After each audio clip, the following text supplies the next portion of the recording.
Start by creating a volume. In this case, we will create a cylinder by selecting the Circle tool. Push the face to make it a volume. Then triple-click on the object to select it. Make it a group. Duplicate it with the Move tool by pressing on the Control key.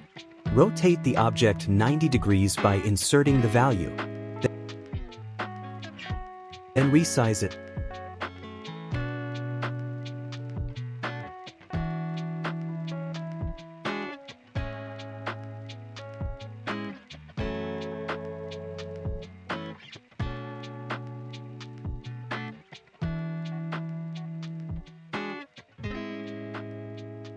Making cutouts while both objects are in their own group will not work, as it's only creating lines outside of these groups.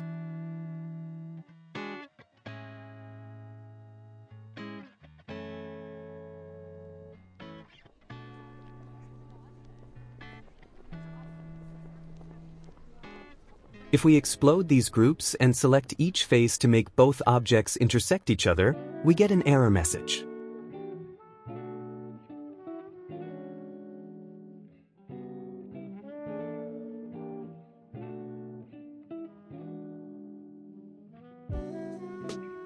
Type Ctrl-Z to at least have one object in its own group.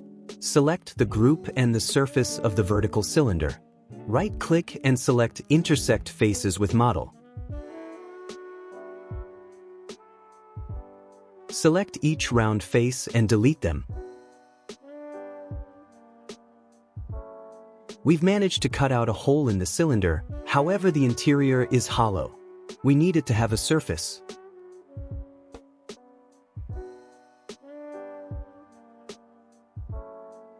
In order to do so, we'll try again by making both volumes components.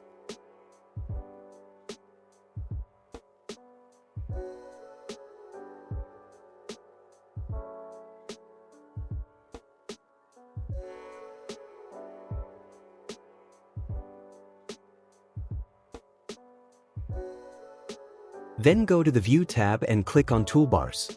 Turn on Solid Tools.